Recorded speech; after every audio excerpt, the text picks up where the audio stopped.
Hello everyone. What's going on? This your girl Tiffany French coming through here live in effect. Today, I want to get into the topic about York the Explorer and the history behind the Lewis and Clark expedition. All right. So there's still a search on who is York, right? And people don't know who York is. York was an African slave that was under the leadership. He was under Clark. So William Clark, who was part of the expedition. Now, the expedition took place because of Thomas Jefferson's request. All right. And this was after the Louisiana Purchase. So if anybody know about the Louisiana Purchase, Louisiana all the way up to Canada on the western part. Yeah. So with the Louisiana Purchases taking place afterwards, Thomas Jefferson, who was the president of that time period around 1803, said, all right, well, I want to gather up 28 people to go and do an expedition, meaning to travel across the board to find what they can as far as natural resources is concerned. He want people that was botanists. Botanists are those who study plants. He want others to like study other form of agriculture, study other look into like other natural resources, basically. So that's one of the reasons why he did expedition, and he raised money up from the United States, but he couldn't tell the government that, oh, it's something that I'm doing personally. So he had to make it seem like it was just for the government in itself. So he raised the money and he got the expedition going, and that's why the whole Lewis and Clark expedition took place. All right. So it happened from one end of the United States to like the Pacific Ocean. All right. And York the Explorer was a part of that expedition. But again, his story is not really being told, and not being shared in the public eye. So I am going to make sure that I present as much information as I possibly can in this video. All right. So let's go ahead and get started. And I hope everybody had a good week. I know I did. But let's look at the encyclopedia of Lewis Expedition.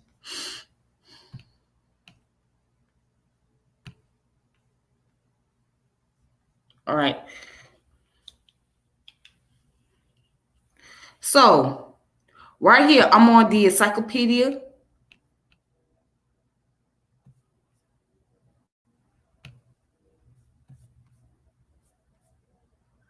And it's called the Encyclopedia of Lewis and Clark Expedition.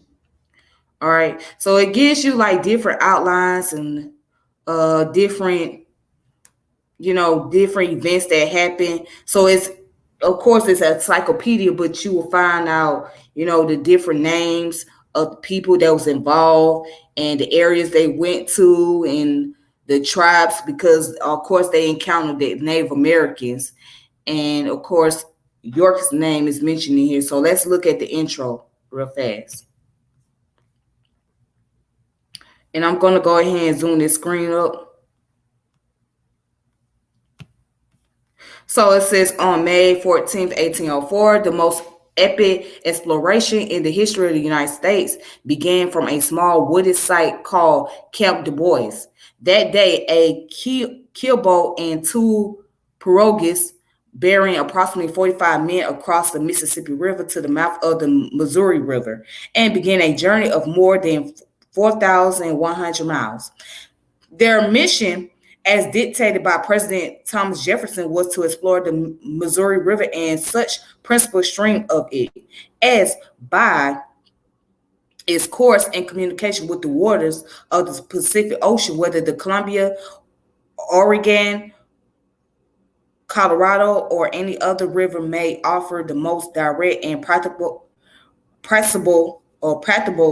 water communication across the continent for the purpose of commerce. It was a mission that Captains Meriwether Lewis and William Clark followed almost to the letter of Jefferson's incredibility, detailed, wide-ranging, and far-sighted instruction. And then down here it says it was the fifth year of the 19th century, and the United States was not quite 28 years old. The previous year, the country had doubled in size when, through the Louisiana Purchase, the Louisiana Territory was acquired from France. Until then, the nation's westernmost border was the Mississippi River. Now it stretched it to the Rockies Mountains. And Jefferson, who had long been curious to know what lay out there, 3 times previously he had tried and failed to send an exploratory party into the West, had an even stronger reason for dispatching Lewis and Clark to establish a U.S. presence in those lands and take advantage of the burgeoning profitable fur trade with the continent's Indians. A leading figure of the 18th century Enlightenment, Jefferson was also a man well ahead of his time. He had a vision of the nation's future growth and greatness. He knew full well the importance of the purchase he had just made. He foresaw that the United States would spread inexorably westward across the continent. He foresaw the benefits that sovereignty over the American hinterland would bring, and he foresaw the withdrawal of European power from North America. Jefferson also knew that he was in a now or never situation. The Spanish had established empires in the South, conquering vast areas in a space a few years. Although the French had ceded their claims in the New World, their explorers had opened up the interior of the North American continent. In the North, the British had not only settled Canada, but had established a monopoly on the fur trade and were filtering southward into the Louisiana Territory. All right, so I'm just giving you guys the logistics of it, or what the expedition was about. Most significant, in 1793, Alexander Mackenzie, an employee of the Northwest Company, had reached the Pacific Ocean overland through Canada, and his 1801 report of that expedition had recommended that the British establish trading posts in the Pacific Northwest, which was rich in sea otter furs. Mackenzie had shown that in Canada, at least, the journey across country to the Pacific was straightforward. If the British exploited this route, it would give them a good claim to the Northwest and the Pacific coastline. The United States did not act quickly. Jefferson's vision would be no more than a pipe dream, as other countries had laid claim by occupation to the continent's western land. All right. So Lewis and Clark were to attempt what Mackenzie had done, but they had many tasks other than their primary aim of finding a northwest passage to the Pacific. A man of remarkably wide interest, Jefferson had given them a set of instruction that still impresses the reader with its remarkable range of subject, its detail, its common sense, and its practicality. These mission objectives require the leaders of the Corps of Discovery to be botanists, ornithologists,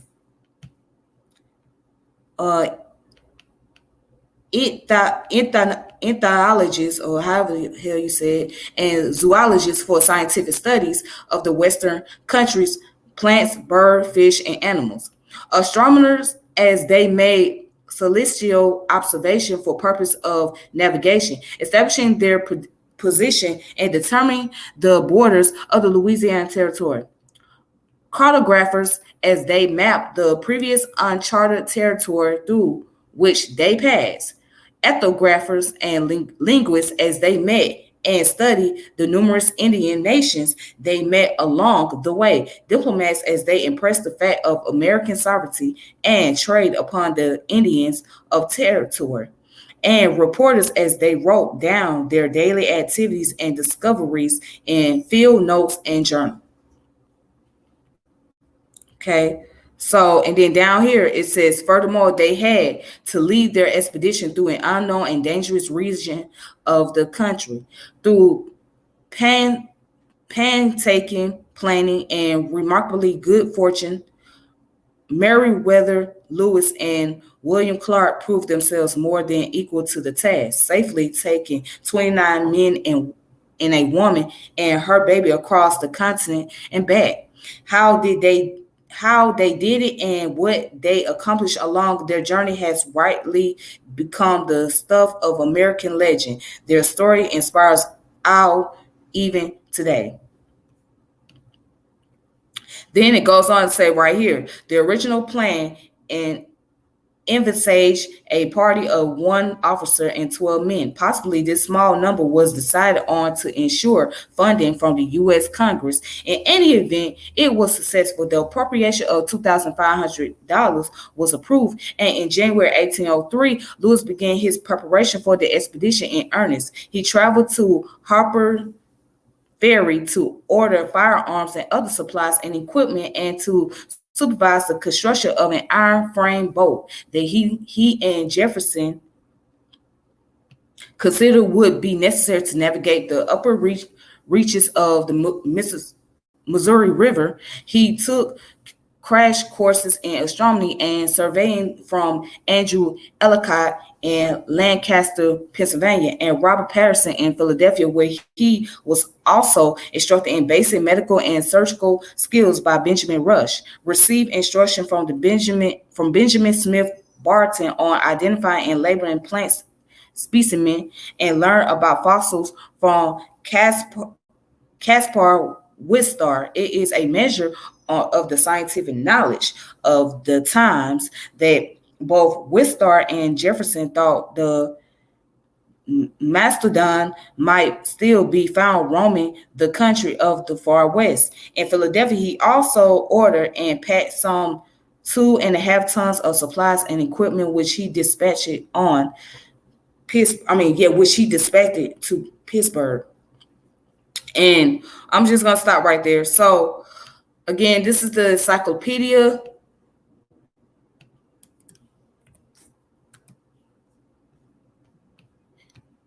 That's the encyclopedia. So now let's go ahead and let's get into the story about York. So basically, to sum it all up, all right, Thomas Jefferson again wanted these guys to get on the mission to find out what's on the other side of the continent, all right, or on the other side of North America as we know of it today, all right, because the United States was not a large country as it is, okay. United States consists of, actually the northern part of the United States was considered as United States, and then the southern part was Confederate State of America, and then the middle part was the Louisiana Territory, and then all the way to the far west was where the Spanish had took over. All right. Anyways, so Jefferson wanted to expand the territories. That's what he wanted to do. So he said, all right, I want you guys, you, Lewis and Clark, I want y'all to gather up men and women, or gather up some people. Get up as much people as you can. And I want you to travel from the Mississippi River all the way to the Missouri River and go down to the Pacific Ocean and see what you can find.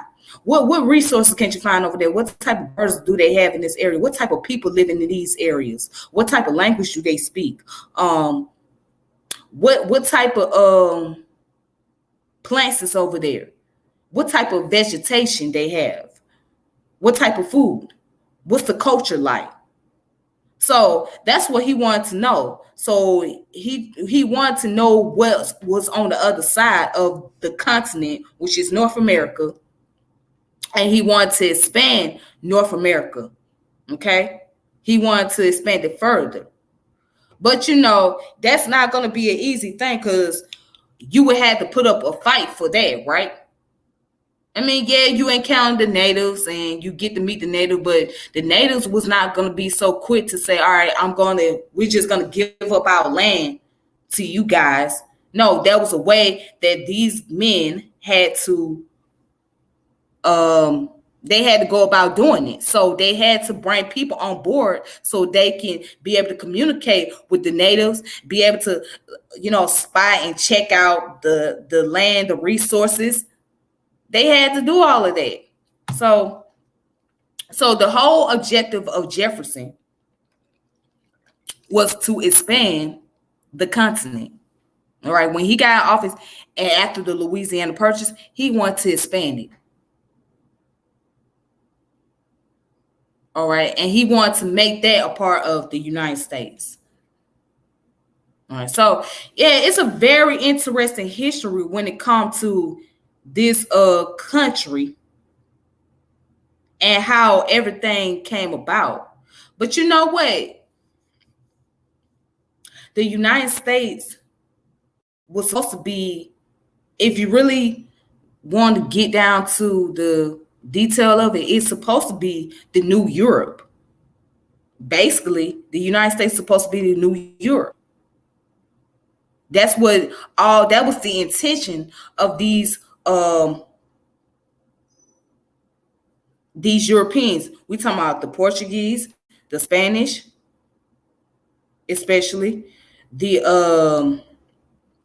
French, the British, the Dutch. All of these people, they wanted to make the United States the new Europe. Because if you go over to Europe, they don't have the resources like the U.S. government and Africa and all of them. Like they have the natural resources over here. They don't really have that in Europe because they go through too many weather climates, too many weather changes. So that's one of the main reasons why they traveled to the New World and to other continents to get resources and control the economics of those resources. Again, all this goes back to economics. It all goes back to economics. That is why they did what they did. That's why Thomas Jefferson did what he did, because he wanted to build the economics either further with the continent that he was in. That's it. He wanted to make United States stronger, make it the most powerful country. So over a period of time, that's how the U.S. became a powerful country, just over not only just wars and battles, but also purchasing lands, taking over lands, and taking over resources, especially if those resources were very valuable and they were great assets. They were more so great assets than a liability. All right, now I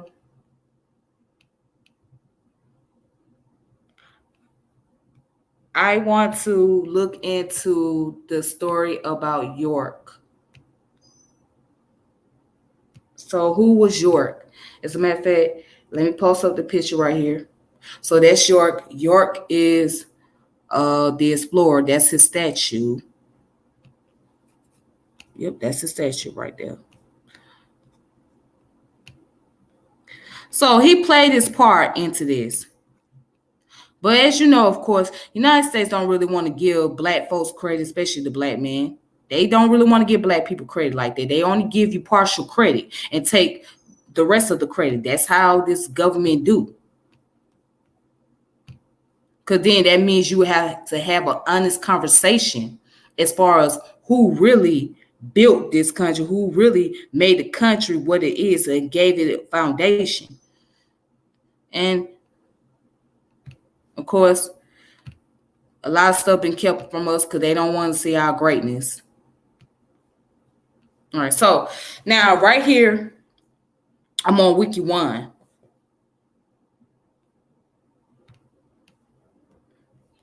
So according to Wiki One, there's the statue. There's the statue of his head. That's York. Now, I don't know if York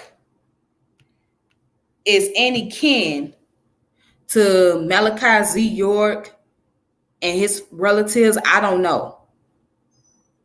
Because some people might wonder, what is he some type of kin to Malachi Z. York? I don't know. Don't have the answer. All right, so let's look at this. So York was the only African American, right, on the Lewis and Clark expedition, and the first African American to have crossed North America to reach the Pacific. And he was born enslaved, the son of Old York and Rose, who were the slaves of John Clark III. William Clark's father, York, was William Clark's slave willed to him by his father on July the 24th of 1799. York was a few years younger than Clark, but very large and naturally strong.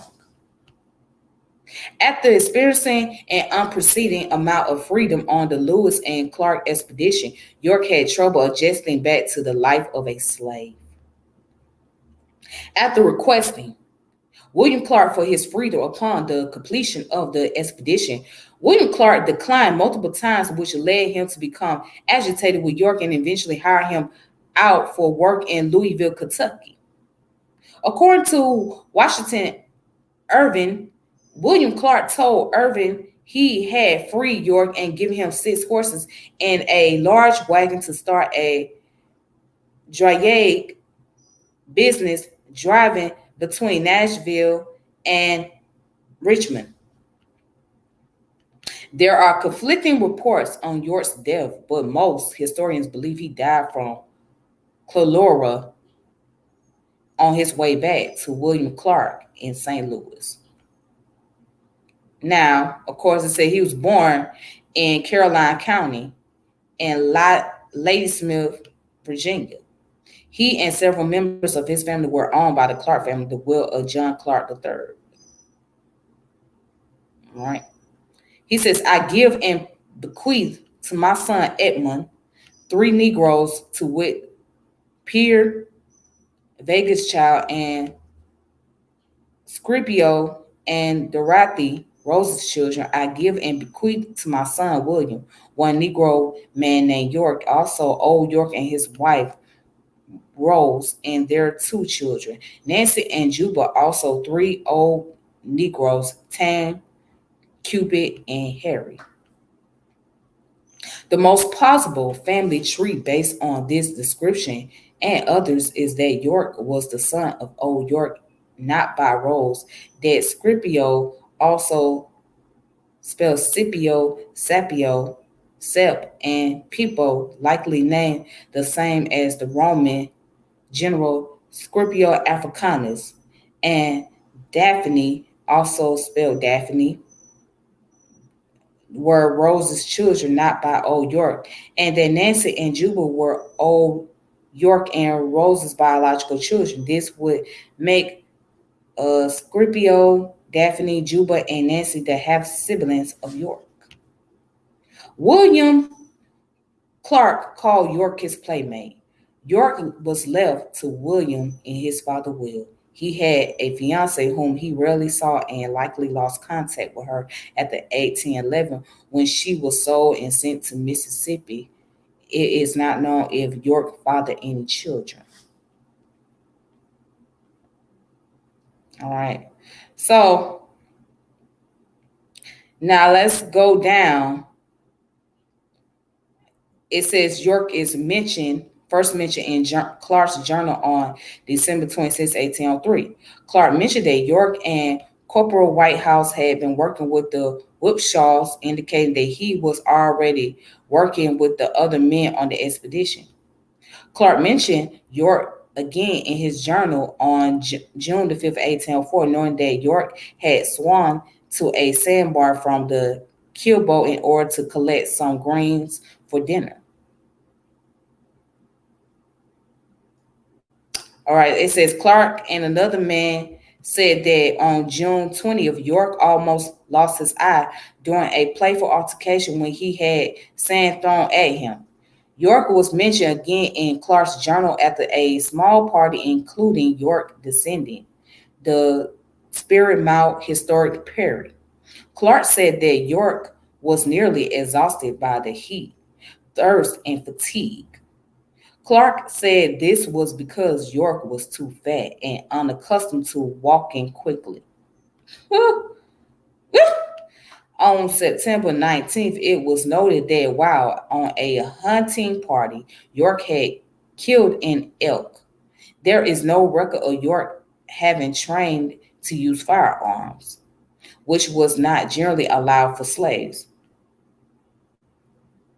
And then it says once the party reached the Arikakara villages, they were fascinated with York since they had never seen a black man before. The natives called him Big Medicine, which translates to something that cannot be explained. York would play with the children of the villages and tell them that he was previously a wild animal that was tamed by Captain Clark and that he thought children were very good to eat.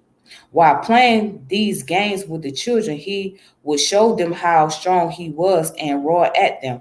The men and women of the villages adored York as well. On October the 12th, 1804, it is noted that an Arikara welcomed York to his lodge, where the native man's wife was waiting. The Arikara man stood guarded outside for some time in order to permit no interruption of their business. Their women are very fond of caressing our men and are much pleased with York. He had fun terrifying children who constantly follow him. And it says in October 15, 1804, York was not pleased with all the attention he received, though. During a meeting with the Hadassah chief named Yebork, York became very angry and pulled a knife on the chief after he tried to rub York's skin, thinking it was paint. So York wasn't finna have that bullshit, basically. So on November the 18th, 1805, York accompanied Clark to a tree at Cape Disappointment State Park, Washington, where Clark added his name to Lewis and carved in the tree by land from the United States in 1804 and 1805. York became the first black man to reach the Pacific Ocean when he walked 19 miles from their camp with Clark. In late November, York voted on a decision pertaining to the expedition, making him the first black man known to have voted west of the Mississippi.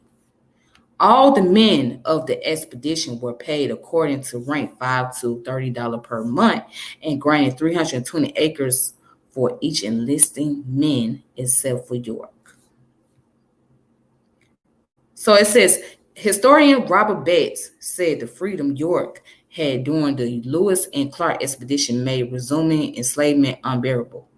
After the expedition returned to the United States, every other member received money and land for their services. York asked Clark for his freedom based upon his good services during the expedition. According to one account discussed below, Clark eventually gave him his freedom.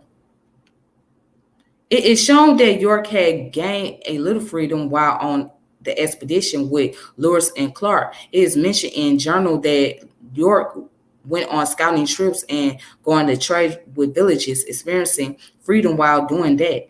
Clark named two geographical discoveries after him, York's Eight Islands and York's Dry Creek, indicating that Clark may have respected him. When a poll was taken to decide where the group should stay over one winter, York's vote was recorded. He was also able to swim, unlike some of the men who were with him on their expedition.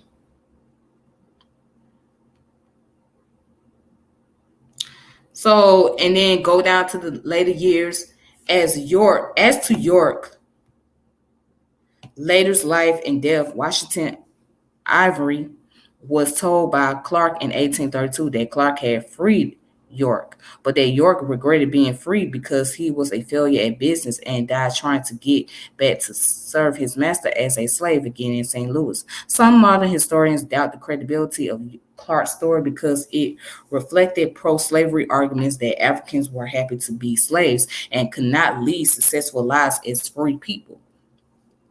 Others contend that as Clark's childhood playmate and longtime companion, the two men had a friendship and mutual respect that was unusual for the time. However, manumission laws and practices of the era often required free slaves to leave the area and their family and friends. So, and then it goes on to say right here, another account led to speculation that York returned west and lived among the Indians.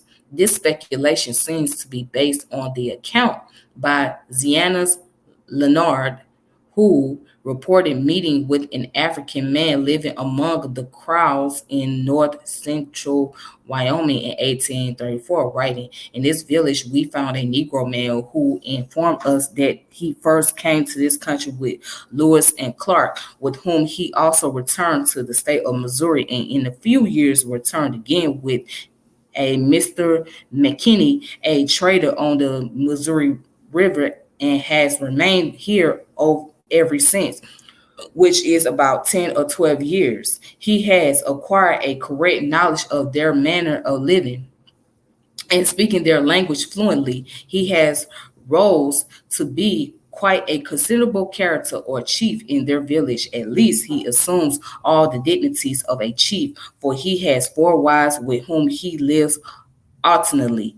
However, the black man who lived among the Crow was more likely a well-known African American mountain man, Edward Rose. Leonard's account of this unnamed man came after the reported deaths of both Rose and York. All right, so anyways, there is a documentary about his life. Well, not a documentary, but like a series on his life. So it says here in the PBS series, Lewis and Clark Journey of the Corpse of Discovery, director Ken Burns states that York continued to work for Clark as a slave at the expedition. York asked for his freedom, and at first Clark refused, but did send him to Kentucky so he could be closer to his wife. All right, and then down here it says that he died from cholera. So the legacy, it says there is no doubt that York played a vital role while reading through the journals written during the expedition. Not only did he fulfill his duty as a laborer along the expedition, the journals also suggest that the color of York's skin intrigued the native tribes so much they seemingly gave the expedition a pass through the land as well as commencing with trade. The journals also suggest that York had granted the respect of many of the men who were part of the expedition as well. All right. And so if you guys want to look further, you can. So here's the Wiki One website. You guys can check it out for yourself.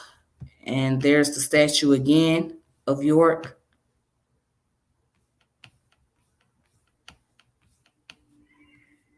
All right.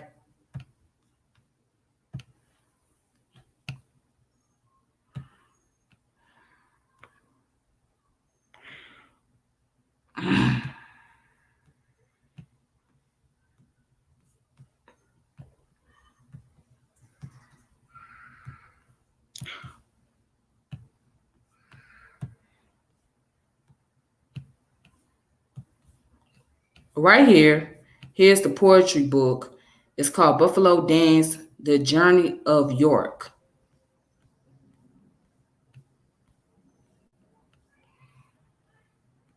All right, and these are the table content.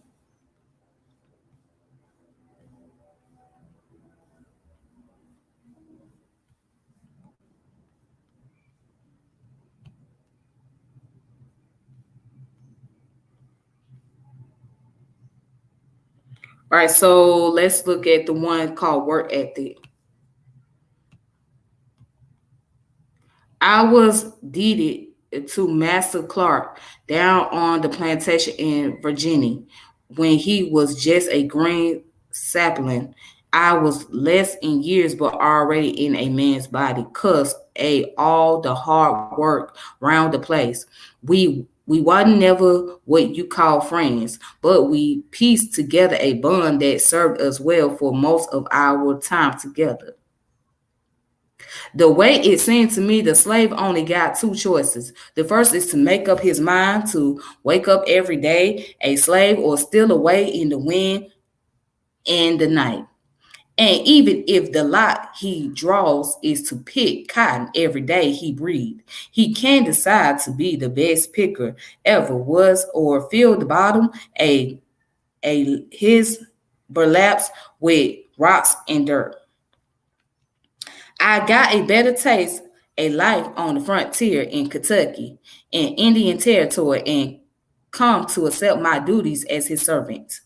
It seemed like God made my heart even bigger than the chest it beat in. So I figures the least I can do is to never let my spirit be broken by a lash. A slave needs plenty a fear to survive in Virginia, which he mean Virginia. I was better suited for the wild as I had none.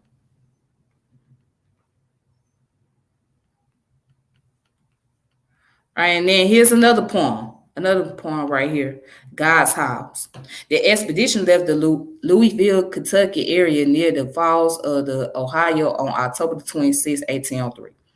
When we first left Kentucky, the tree had commenced to dressing up the fall harvest, and the garden was already full of pumpkins and squash. Master Clark didn't ask me to go on no expedition. He just packed and pointed to the door. So I gathered up what little I got and more than I can carry.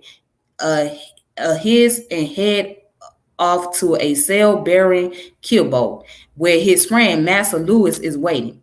That boat was so big you could lay any 10 and the 16 men on board, or eight, a me head to toe, and still have enough room for the dog. We started out on the Ohio and swinging up the old man a rivers. When we gets to the mouth, a dark woman they called the Bit Muddy. We set up winter camp a good canoe ride from St. Louis. That spring, when the rain come, we crossed the Mississippi and commenced to climbing the Missouri, which he was trying to say Missouri, and float right up through heaven on earth. More skies than I ever seen, rocks and as pretty as trees. And a game so plentiful, they come right down to the riverbank and invite themselves to the dinner. Now, I ain't what you would call a scripture quoter, but the first time I seen the waterfall at Missouri, felt a heard a buffalo stimpet and looked down from top a rock mountains. It was like church. And where else but God's house can a body servant big as me carrying a rifle, hatchet, another bone handle knife so sharp it can peel the black off a lump, a coal in the white man, still close his eyes and feel safe at night. All right, so this is the books of poetry. Get this. This is a book of poetry by Frank X. Walker. All right, it's called Buffalo Dance: The Journey of York.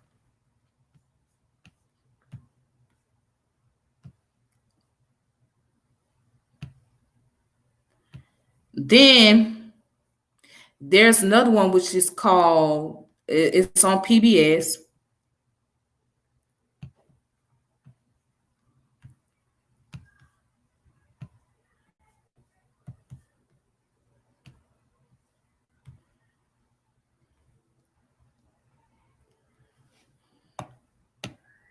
This one's called Searching for York. So I'm not going to play the video, but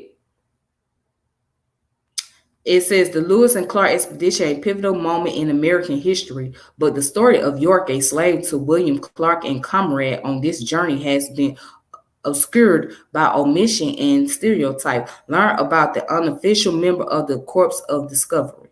So this documentary came out on it was aired on February the 2nd of 2009. All right, it's season 3, Oregon Experience, Searching for York.